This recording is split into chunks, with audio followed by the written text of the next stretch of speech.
李志远，大学教授，爱好两种事儿，一是买彩票，二就是研究某种机器。某种机器？时间机器啊？哼，这不是瞎扯吗？他还以为自己是玉皇大帝啊！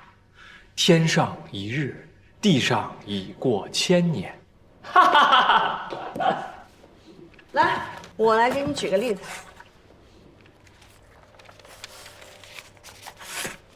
你看，时间是线性发展的，不可以逆转。这是过去，这是未来。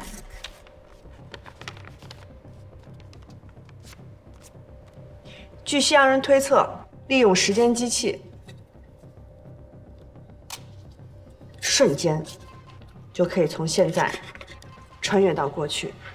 回到过去呢，可以和已故的亲人相逢；预知未来呢，来阻止某些悲剧的发生。当然，也有可能是为了掌控世界。这么厉害？那要是这样的话，这家伙可能已经穿回到古代了。哦不，他有可能已经去到未来了。哈哈。哎呀，这个呀，简直还没有神话故事靠谱呢。给你吧。这毕竟是人们的一种美好的愿望嘛，小说怎么编都可以。现实比虚构往往更复杂。且不说有没有时间机器，最关键的是，他要干嘛？这还用问吗？肯定是想赚钱呐。我要是有这么一台时间机器，我能挣到大把的钱呢。别说天天请你们喝咖啡了。那简直就是绫罗绸缎、锦衣玉食，要啥有啥呀！庸俗。那你来个不庸俗的。用了时间机器确实可以改变一生，但是它也是有连锁反应的，有它的弊端，因为我们没有办法掌控它。方老太说李志远去过巡捕房，我们应该去那儿看看，看有什么线索。走。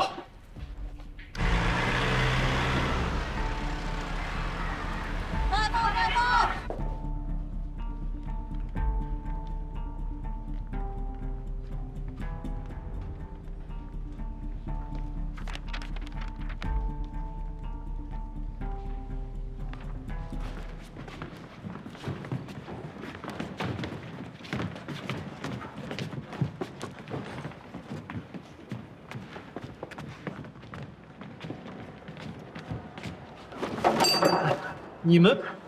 你们把整个巡捕房的资料都搬来了啊？赶紧翻翻，有没有一个叫李志远的人？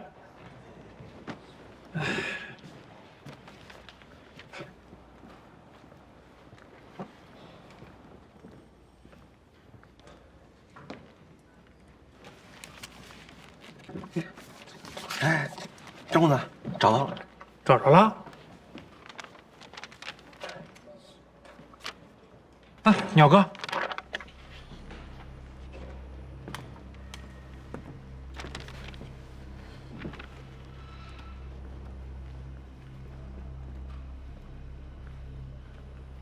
这个人你还有印象吗？啊，这人吧，有点印象。我记得来的时候疯疯癫癫、神叨叨的。师傅，你不用管这个人，这人就是来闹事儿的。后来我们把他逮起来关了几天，不过没关几天就给放了，是吧？啊，那他具体报的是什么案子呢？他报的，你说？啊，其实当时我们也就没把他当回事儿啊，但是我记着他嘴里一直念叨着那个，我的钱被骗了，我的钱被骗了。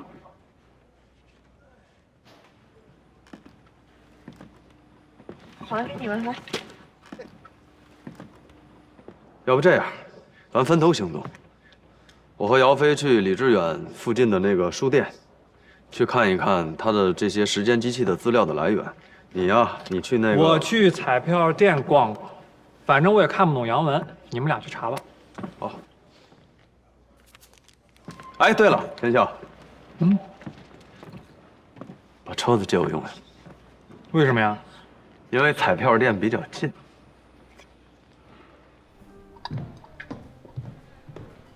您的咖啡。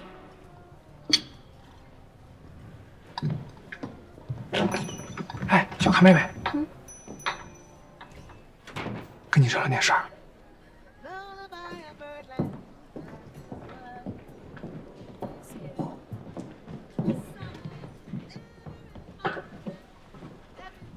哎，大作家没来啊？他刚走。啊，哎，思阳，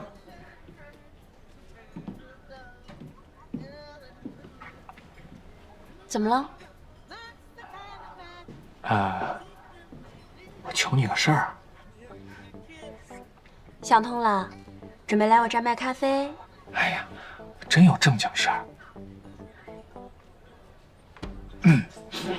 那个，你先借我点钱呗。这今天太阳打西边出来了，你出手一向阔绰的张大公子，向我借钱？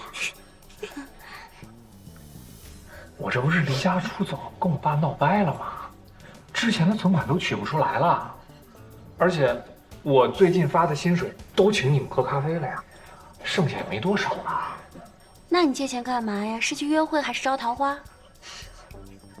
哥哥，我是这种人吗？你是。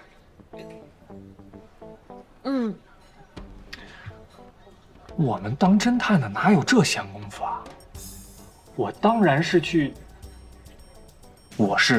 查案。查案你还往里边搭钱，你倒挺有无私奉献的精神呢。过奖，你看啊，咱们既然是一家人，你是不是也得无私奉献一点啊？没钱。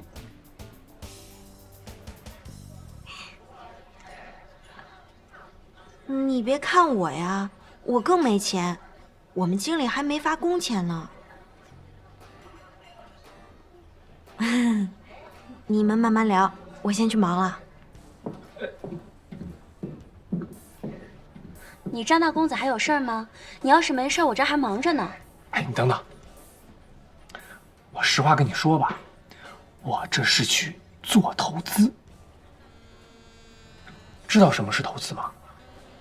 说白了，就是让你的钱生出更多的钱来。不过，这是咱俩的秘密，你可千万不能告诉别人啊！哎，这样，你先借我点儿，等我生出钱来，双倍还你。还能生钱啊？你这么厉害，那你生个给我看看。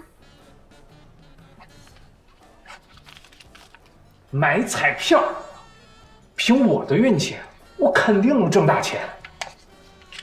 哎，你说以我这么聪明的才智，怎么早没想到这条致富之道呢？中大奖，你别做梦了。哎，你先别走，坐下。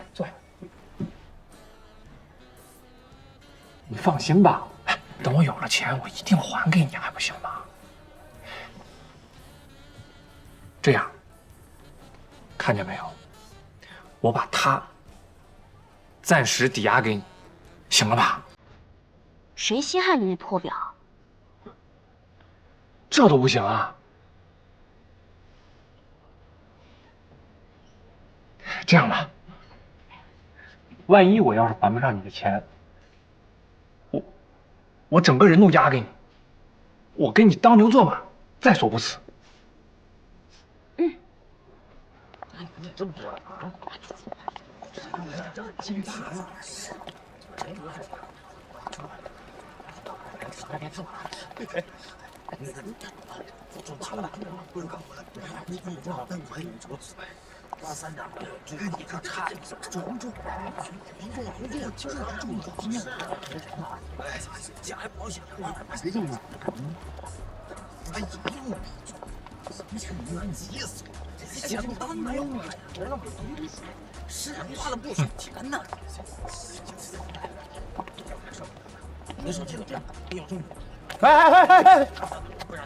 兄弟，什么意思？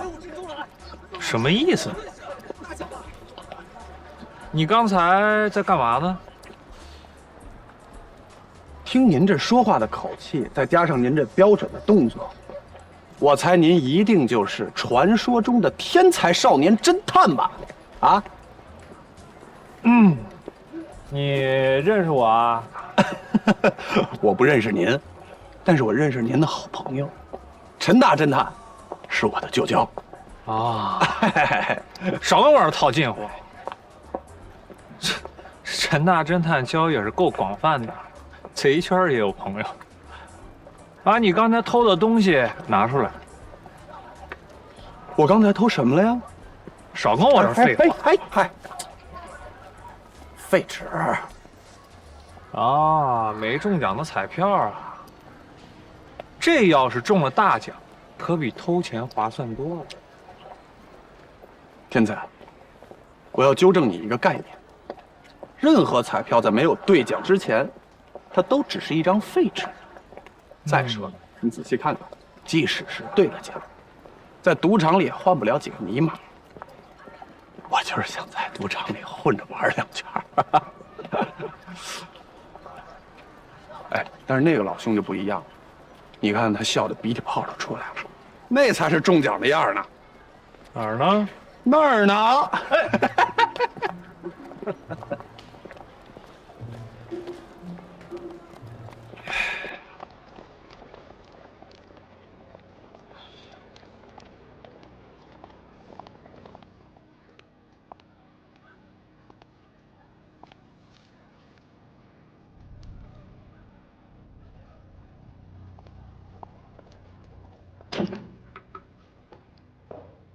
先生你好，你帮我看看这张彩票是不是中奖了？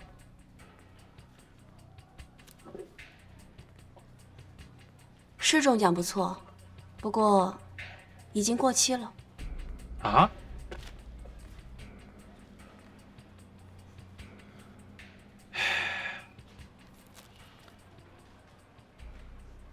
这个怎么玩啊？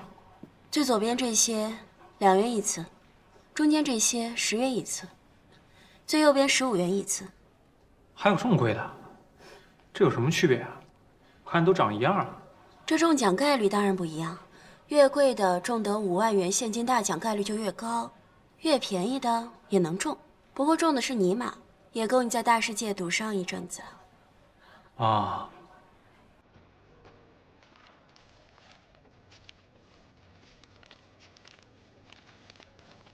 来2张，中大奖的话，请你吃饭。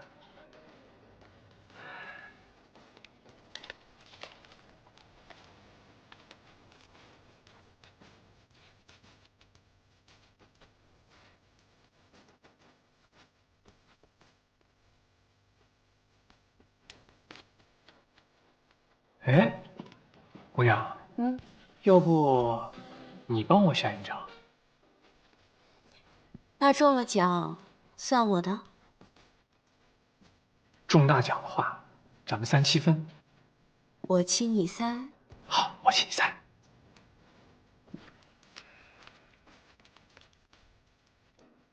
如果是我的话，我就选从上往下数第6张。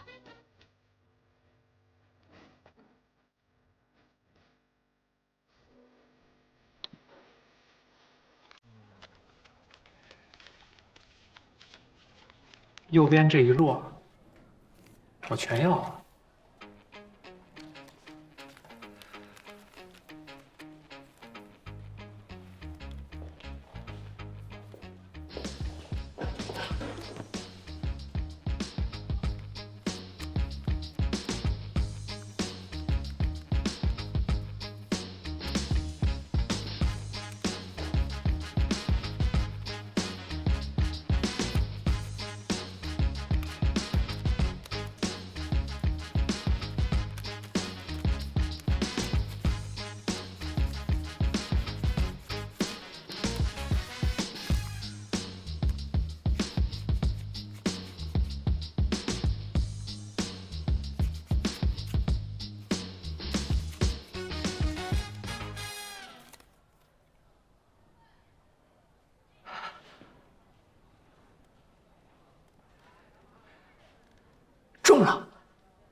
就没有我刮不中的。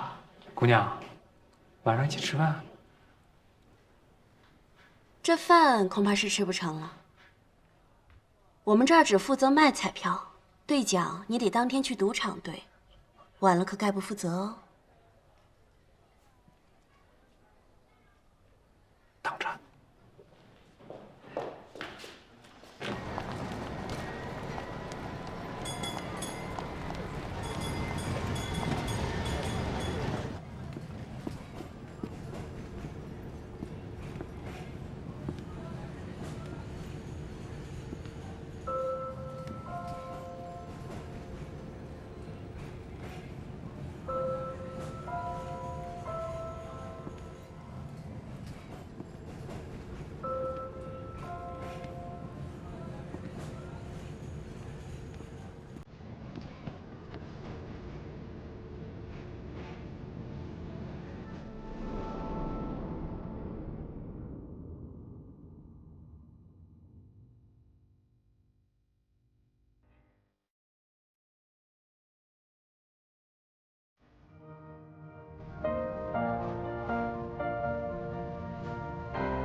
哎呀，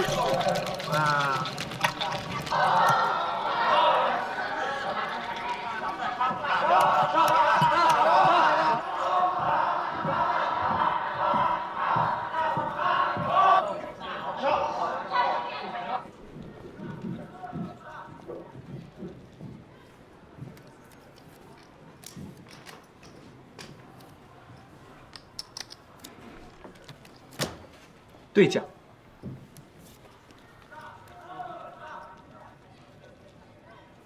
恭喜先生中了我们这儿头奖，真是好手气。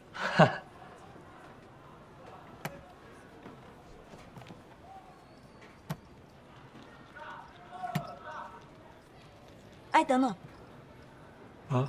不对呀，先生，这钱您不能领走，您这彩票的时间有问题。什么问题啊？我们这儿的规定呢，中奖的彩票必须当天兑奖，可是您拿的是昨天的彩票兑今天的奖，这已经过期了。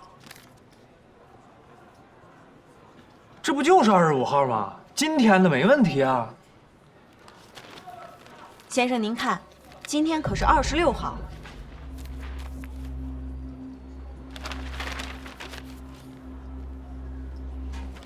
你们弄错了啊！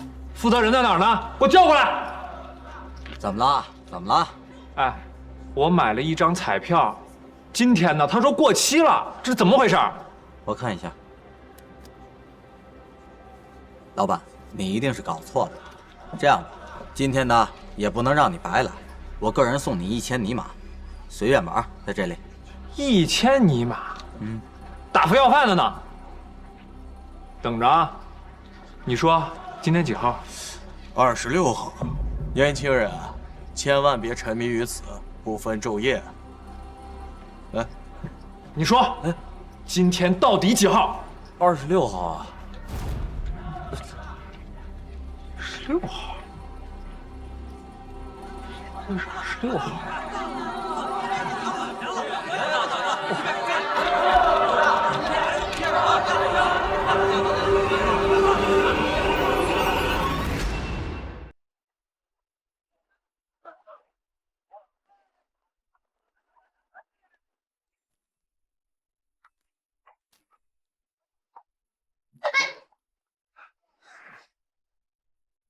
这是客人呢。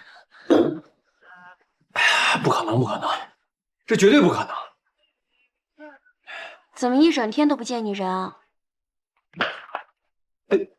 这杯真是客人喝剩的。啊？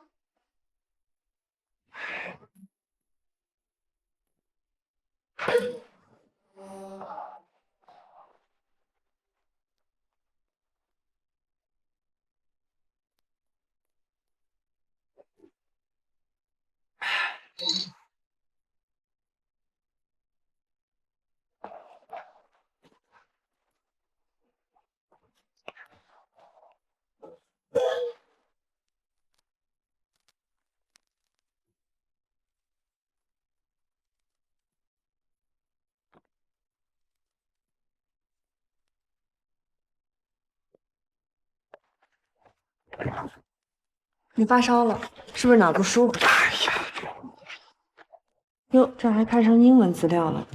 少爷，昨儿发生了什么事儿吗？昨天啊，对啊，昨天你一天不见人影啊，去哪儿了？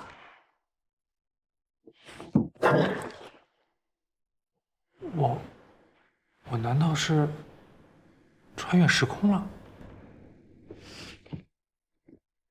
没事儿，梦都是假的。我确定我不是在做梦，因为我脑子里根本就想不出这些。这个我很认同。那就说说发生了什么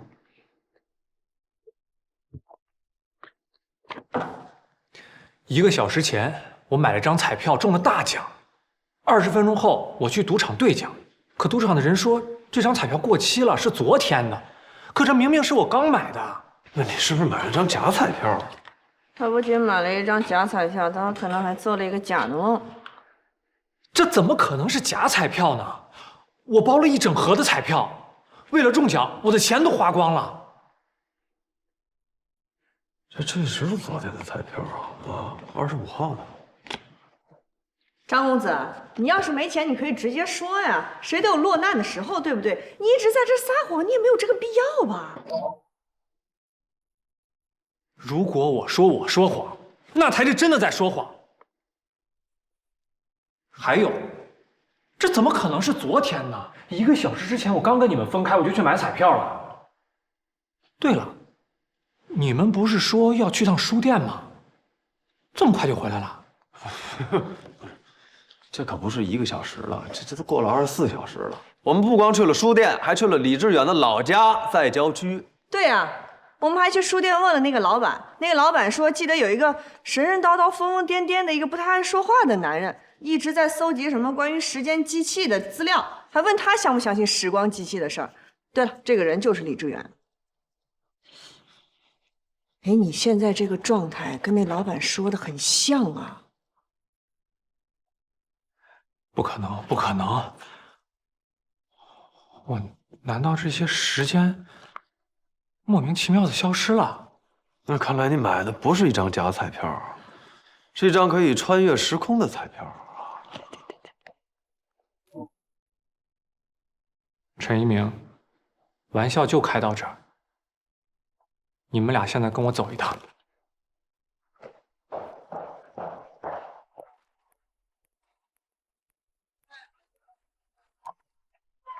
哟，先生，您又来了，今儿吃什么大餐啊？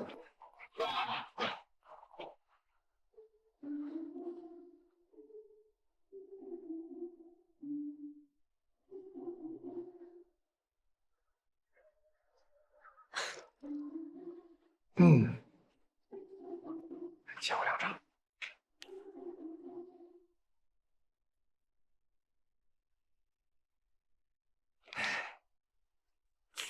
哎呀，来2张彩票，来。您请。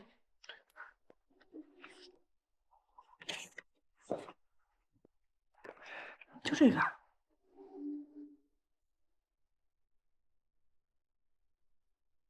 干嘛呢？记账，回头工资里扣啊。看着没，真抠。谁让你没钱？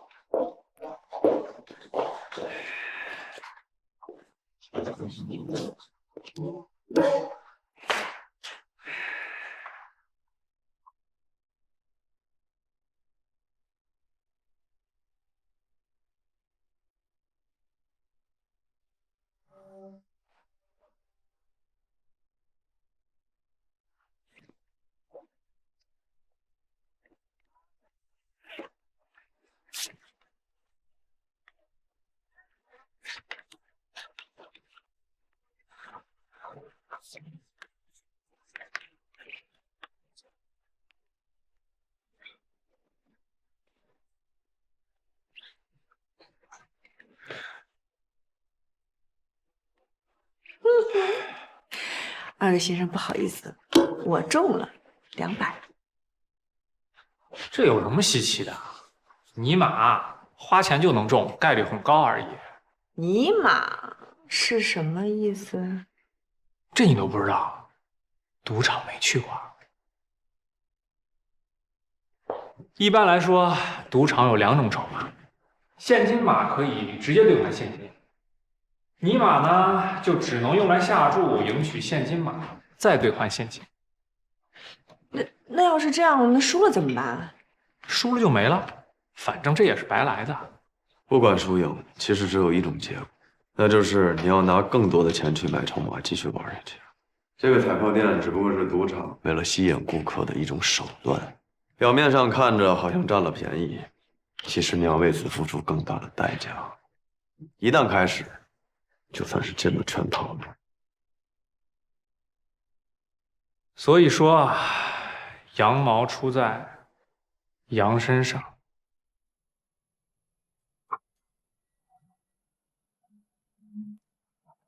来了。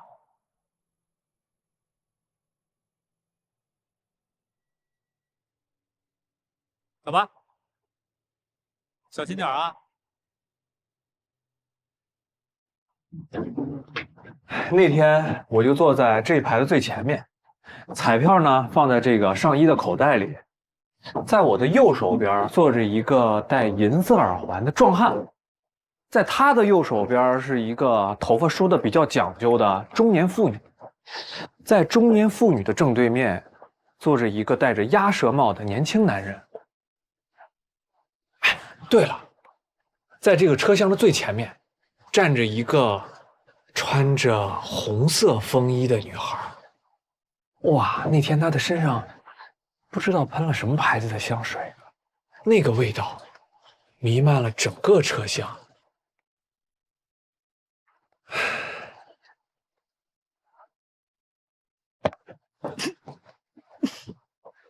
啊？你穿越穿糊涂了吧？啊！真的，那女孩真的还挺漂亮的，就站在那儿。师傅啊，你好，人家你好，我请问一下，这儿到大世界赌场还有多远的路程？还有3站。哦，那这除了这条路，还有没有别的路可以走啊？走路啊？那昨天也是您开的这班车啊？对的。那您有没有发现有什么不太寻常的事情发生？昨天没有，今天倒是有。什么？我从来没见过问题这么多的乘客。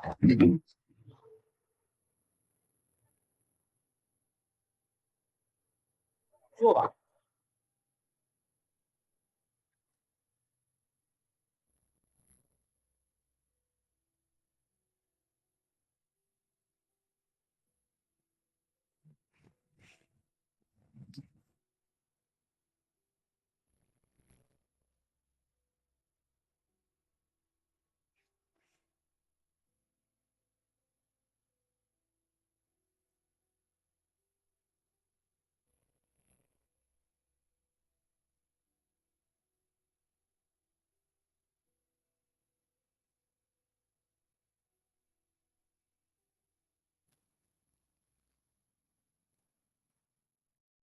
您好，我们这的奖金都会如约下发，您看这里都有记录。您身边的这位先生之前已经来过了，不是我们不给他兑奖金，是因为他拿的彩票是过期的。我想肯定是这位先生搞错了，因为之前也有人拿着过期的彩票来找茬。那个麻烦你一下，您看看，这个人见过吗？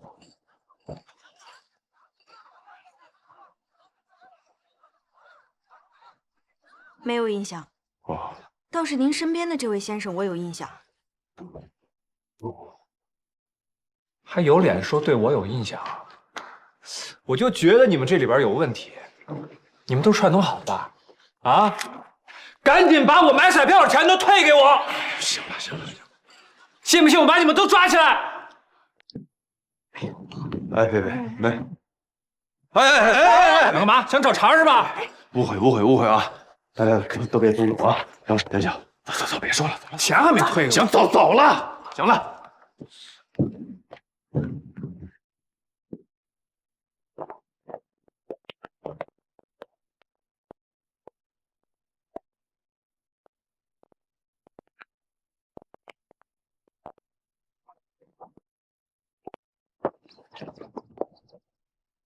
我是不是真的穿越了？那个柜台小姐撒谎了。哦，从彩票店到赌场，你只坐了趟电车，时间旅行可不是容易的事儿。就算真的是在电车上时间改变了，那和你同行的人也会到第二天。你好好想想，车上还有别人吗？我就记得，在一上车，过道的最前面，有一个穿红色风衣的女孩。哦，对了，她当时手腕上还戴着一个满绿的镯子。别的就没什么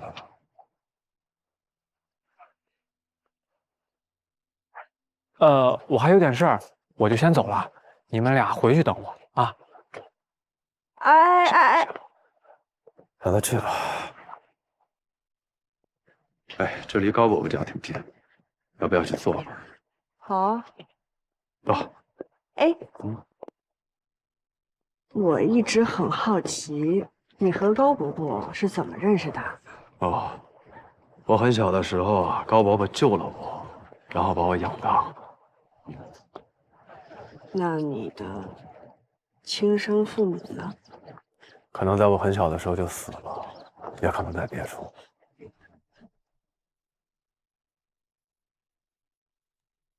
人在叙述一件事情的时候，眼睛会下意识的往左下角看，因为大脑在进行回忆。可是刚才你眼睛一动不动，陈大侦探，你说谎了。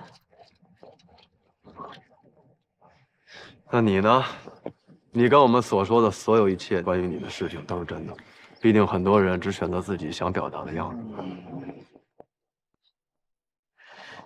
当然，人都有秘密，而且不想让外人知道。但是以我的经验来看，把秘密说出来，会比藏在心底里好，感觉好很多。好啊，那姚大小姐，你心里的秘密是什么呢？我在你面前能藏得住秘密吗，陈大侦探？没有一个人能够真正的了解一个人，但是我有兴趣，想了解了解。那我们玩个游戏。好啊。作为交换，我告诉你我的秘密，你也要告诉我你的秘密。没问题。那先看你的成绩。好。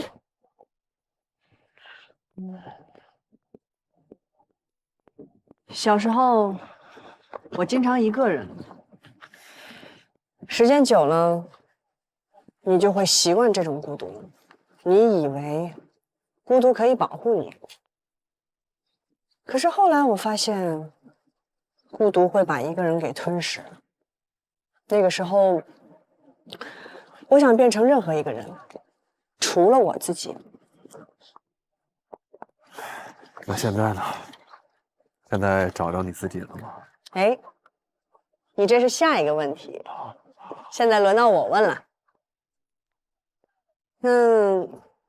你的亲生父母离开你之后，你恨过他们吗？或者说，你原谅他了吗？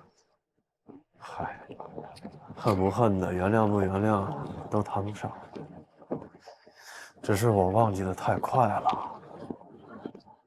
我以前会为生活在这个世界上的孩子而感觉到悲哀，但后来觉着我错了。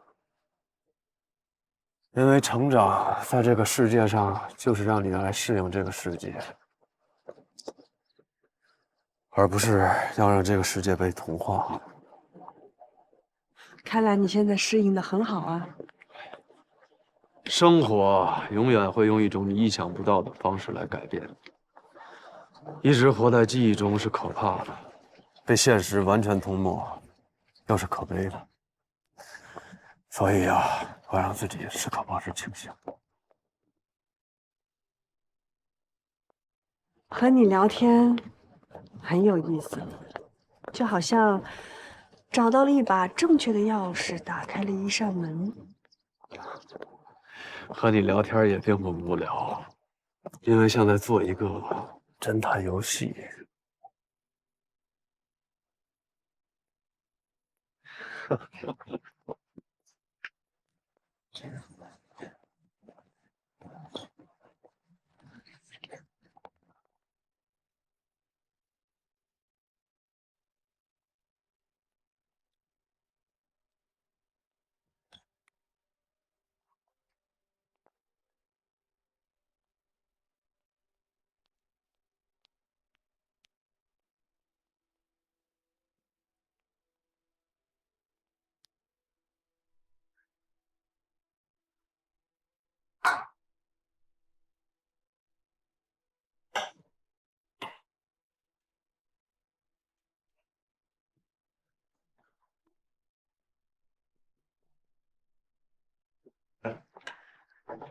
高伯伯，水平够高啊，河豚你都能钓到。今天我去钓鱼啊，一条没钓上，最后没办法去买了几条，4斤高高的，还咬2条。这个河豚毒性很大，据说要料理河豚，要经过7年的训练才可以。7年啊！我退休都快10年了。这一鸣从小吃我做的鱼长大的，怎么着还不相信我呀？放心。您听说过有关时间穿越的这类事情？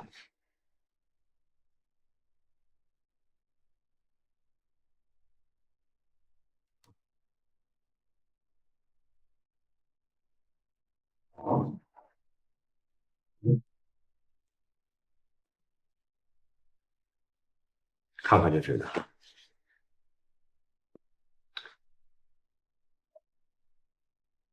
百慕大，百慕大，人们都传说，这是叫魔鬼的三角，又叫厄运海。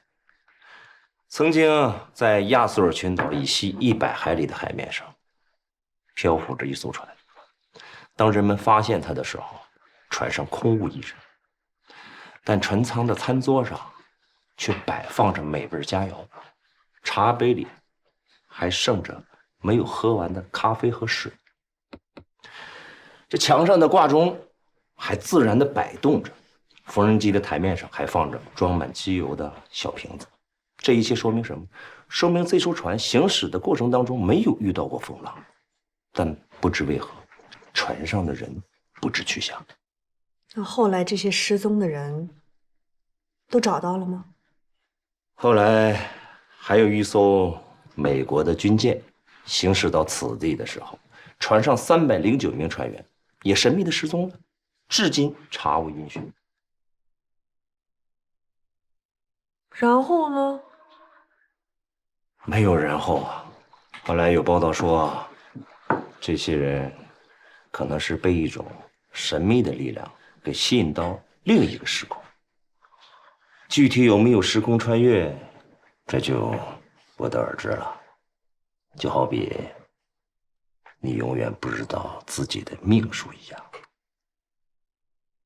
在这个世界上，我们所知道的，那只是冰山一角。但任何事情都要有个答案吧。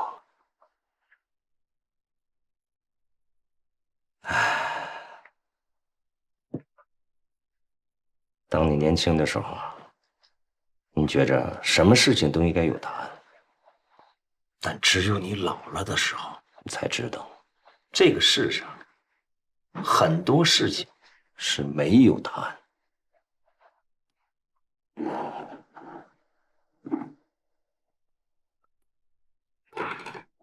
哎，吃鱼。手艺确实是不错，就是鱼片切的稍微薄了一些，要是厚一点的话，会更有嚼劲。这个调料也是略欠一些，酱油偏多了。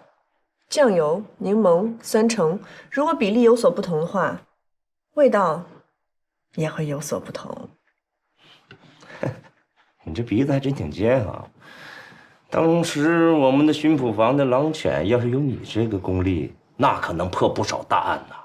哎，你说的那是小日本的吃法，到这儿，一良就得入乡随俗了吧？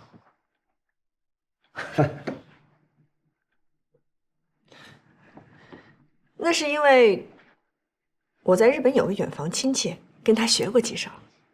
哦，你在日本还有亲戚呢？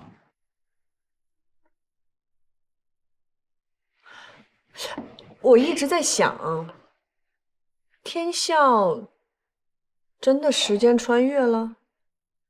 还有那个失踪的李志远，我们刚才也坐了那趟车，没有发现什么特别之处啊。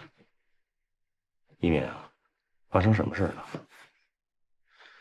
之前啊，有个老太太来报案，我们到她失踪的房客那个房间里，发现了大量的彩票，还有时间机器的一些资料。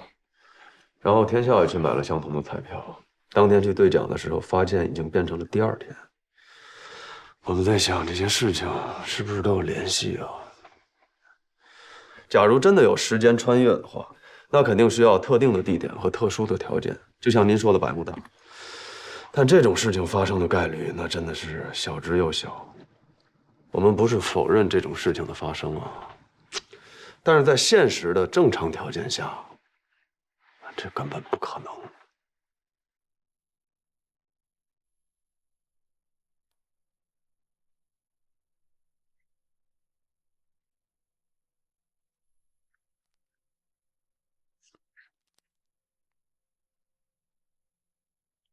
你看看这个雷暴，雷暴。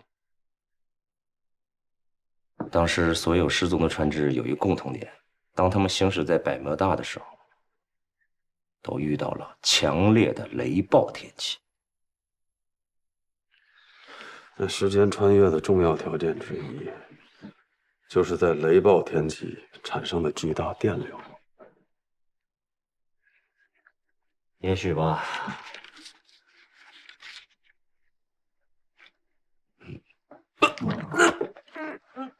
高伯伯，高伯伯，哎呦喂！啊，没事没事。从他轻微的麻痹状态看，他是装的。装的？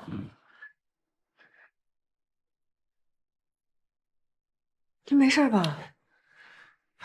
从他这轻微的麻木状态看，他关心的根本不是我和我的美食。快吃！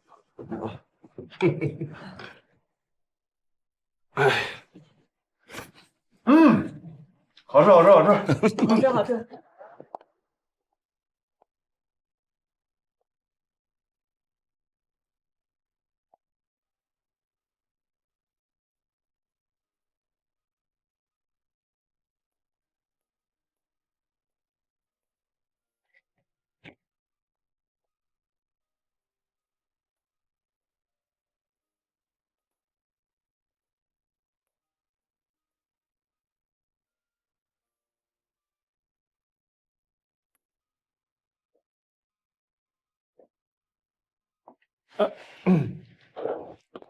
你好，先生，有什么需要吗？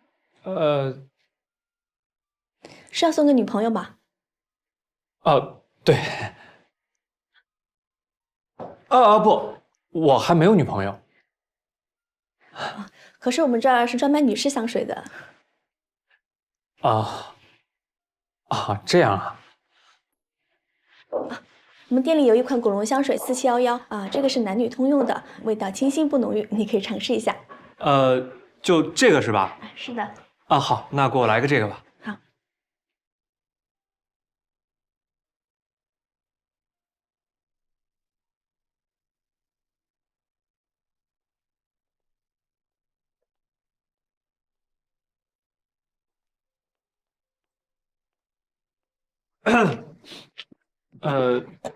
我好像在哪儿见过你。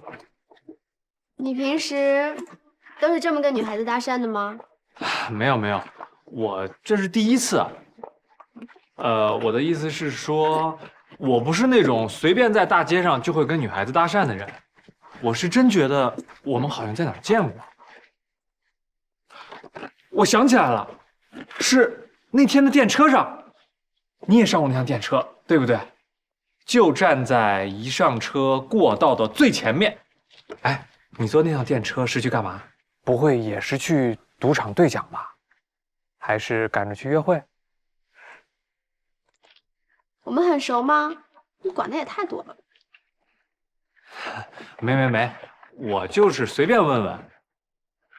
哎，其实我今天特别倒霉，买了张彩票，却莫名其妙的错过了兑奖的时间。没人相信我说的话，现在我身上连请你喝杯咖啡的钱都不够了。不过这倒是我人生中第一次中大奖，而且又在这里遇见了你，所以想想好像运气也没那么差。那你为什么会来这儿买香水啊？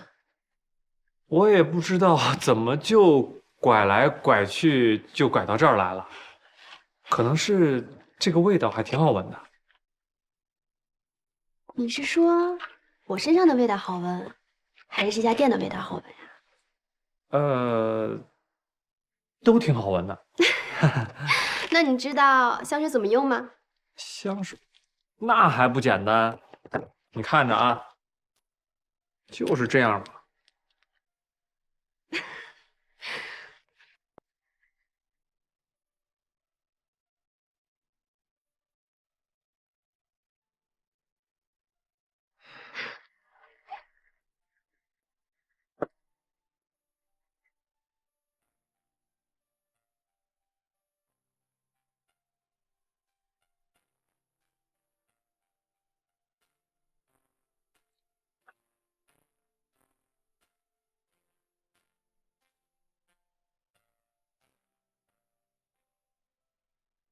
哎，你还挺爱吃河豚的。你不觉得河豚肉质鲜美吗？这种但凡是有一点危险性的东西，还是少冒险为妙。原来我们的大侦探也有害怕的东西。没有关系，只要是掌握了烹饪的技巧，就没有问题的。越是看似美好的东西，越危险啊！那要是每个人都像你这么想的话，那得错失了多少人间美味儿。我只相信我的判断。我只相信我的直觉。那你觉得一个人对事物的直觉都是准确的吗？直觉是基于以往的经验判断，如果没有确凿的证据，我的直觉是不会轻易下定论的。但是他拥有质疑的权利。质疑很简单，信任很难。你既然可以不轻易的信任一道菜，那也同时希望你不要轻易的相信一个人。收盘子，一会儿别忘了哦。欢迎下次光临。小唐妹妹，忙着呢。香水味儿。你今天晚上又干嘛去了？不会真去约会了吧？哎呀，约会倒算不上，不过我倒是真认识了一个女孩。女孩？什么女孩？身高多少？年龄多大？漂不漂亮？你们发展到什么程度了？这我哪知道啊？我们也就是第一次接触。那你们都干嘛了？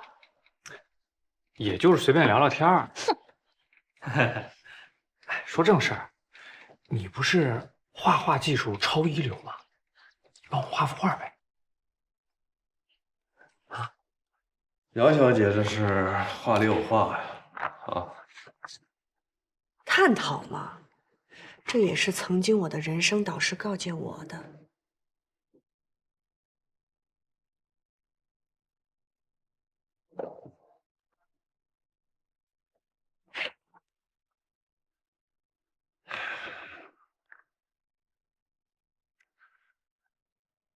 李志远失踪的那几天，正好在下大雨。刚才在义父家，义父也说了，时空穿越的条件之一就是需要巨大的电流。那么他肯定会去寻找这种大的能量，所以他一定会找一个最能接近雷电的地方。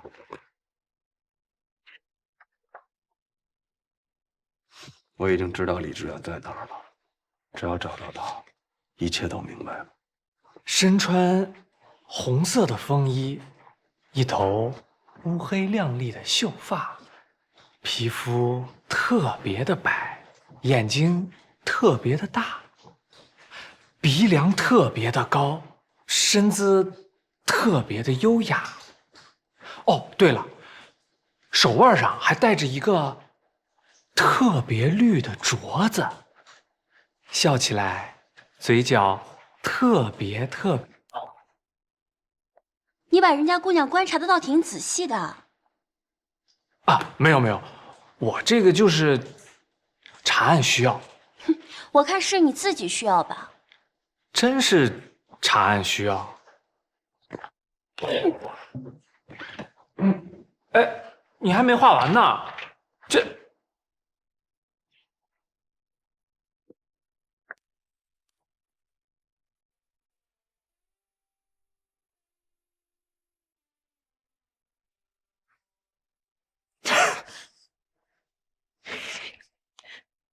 这就是你说的那个你在电车上遇到的红衣女孩啊？天笑，你是不是受什么刺激了？你这个品味变化也太大了。哎，根本就不是这样的。哎，你们说这个小咖画画水平很高的，这是画的什么玩意儿啊？这是。哎，你还说呢？你今天什么意思？把我们往大街上一扔，你有什么收获吗？你说说。我那是太着急了。哎，不过话说回来，我今天可是有大收获的。我跟人家搭上话了，我觉得他肯定是看上我了。天笑，你是不是在自作多情啊？啊？不信是吧？行，给你们看一东西，你们就信了啊？看着没？香水儿，他送我的，你识货，你看，该送你4711呀，还挺有品味的，是吧？471，咱们收据在。哎，这是你收据也送我了。哎呀，不过呀，我真跟他搭上话了。而且他肯定也记得我，从他看我那眼神就知道。那这个姑娘有没有什么特别之处啊？哎，对了，她坐了电车之后有没有发现时间不对了？哎呀，光顾着买香水了，这事儿忘了问了。你看看，正事儿一点也没干。好，咱先不聊这个了啊。我呀，知道李志远在哪儿了啊！哎呀，想看看陆家嘴。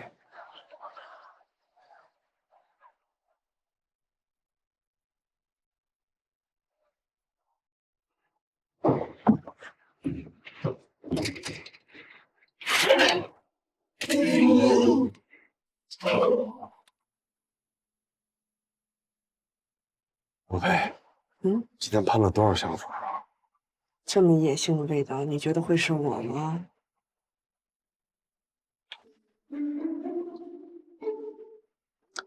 有什么大惊小怪的？慢慢你俩得学着习惯啊。你说你一大老爷们儿，你怎么喷那么多女士香水呢？陈大，这你就不懂了。古龙4711这款香水，男女都适用。别无知了。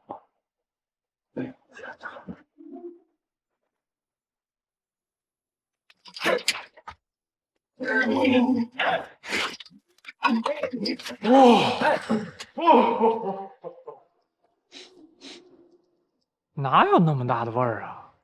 我都没闻着。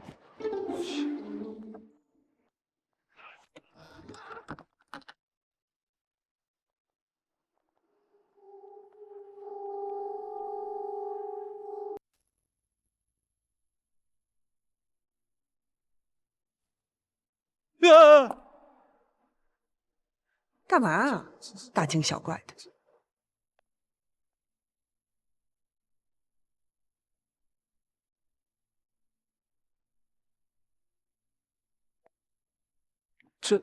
这应该是一个祭坛吧？你还是适合看神话故事，这和李志远家草图上画的一模一样啊。哦，好像是啊。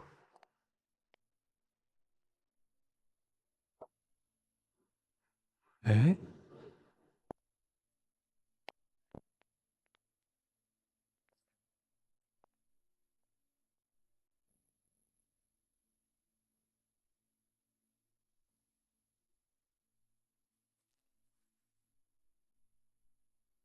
那好臭啊！哎，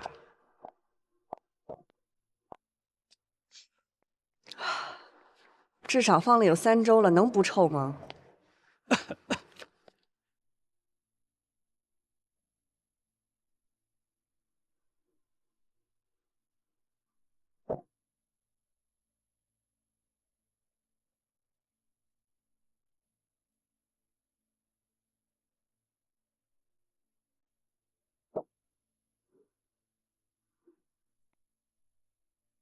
从尸体僵硬的情况来看，死亡时间至少在3周以上。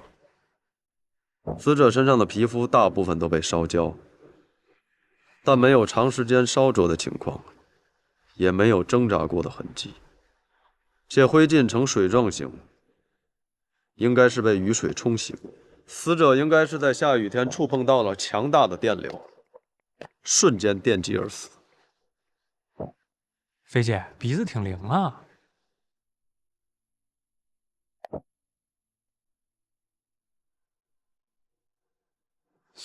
哎，鸟哥，那这个人是李志远？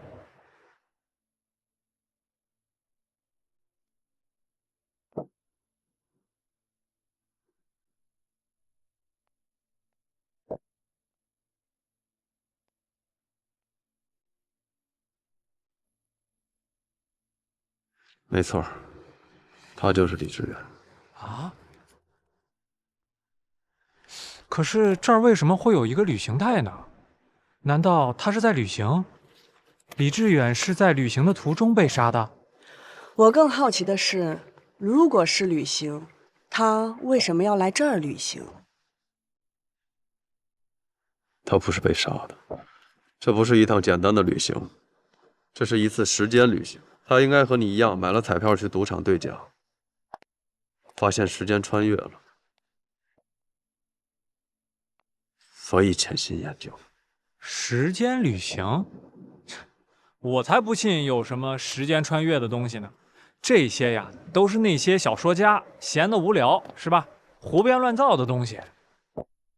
对啊，所以躺在这儿的是他，不是你。如果时间机器根本就没有用的话，那他们消失的时间都去哪儿了？有人偷走了时间。杀人的永远不会是机器，而是人。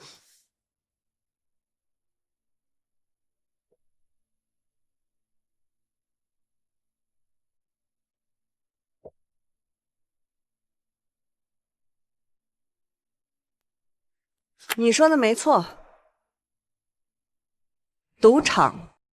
这边是赌场的普通赌区，这边是贵宾厅。一般到贵宾厅来玩的都是上流社会的有钱人，或者是有身份的人。老板也会每天到贵宾厅陪客人。普通人想要进入贵宾区，也不是完全没可能。按照赌场的规定，只要带着5万块的筹码就可以进去。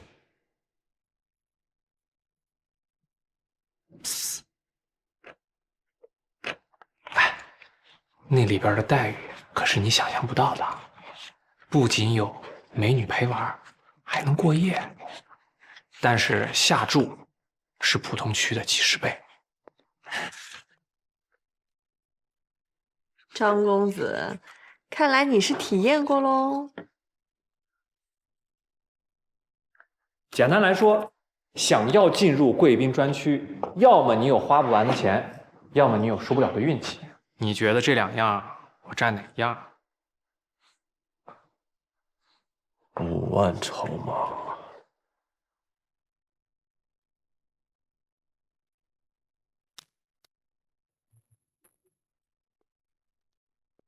我这只有3000块。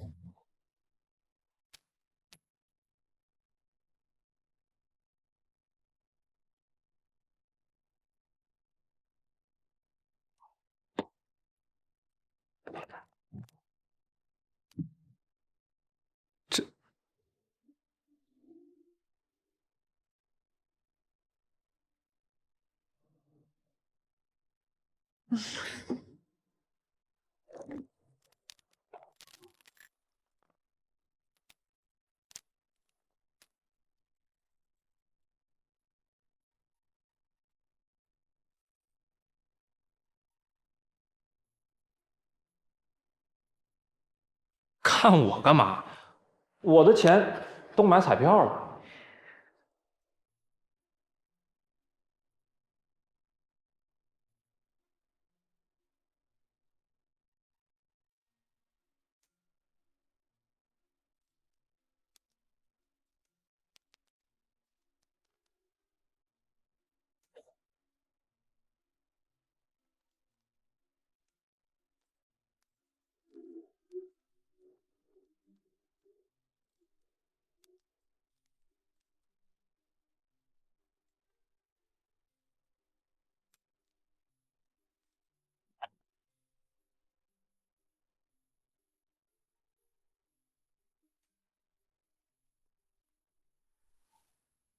还差2万呢。我那表好几万呢，凭什么就给我只当了3万块钱啊？肯定是你给我带贬值了。行了，天笑，准备出发。走。哎，那我呢？你留下。啊？赌场是你们女人该去的地方吗？哎呀，主要啊，陈大侦探怕你出事儿，你要出了事儿，我们俩怎么行动啊？去，我份子钱都交过了。赌场这种地方呢，情况也不太明确，还是人越少越好。就这么定了，天晓，我们走。走。等一下，2位先生穿成这个样子，你觉得你们进得去吗？这样怎么了？这位先生，把衣服脱了吧。啊？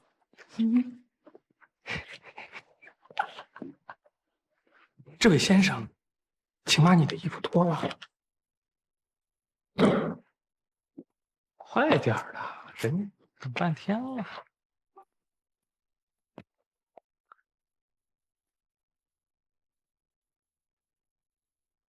脱。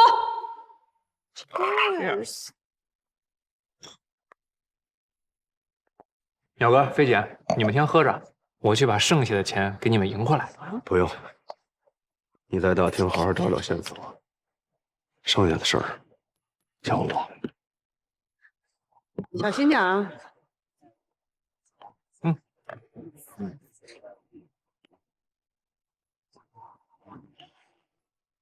飞姐，我发财的机会终于来了。今天我就要用这3000块的筹码赢遍全场。你看看这赌场里，没有永远的赢家，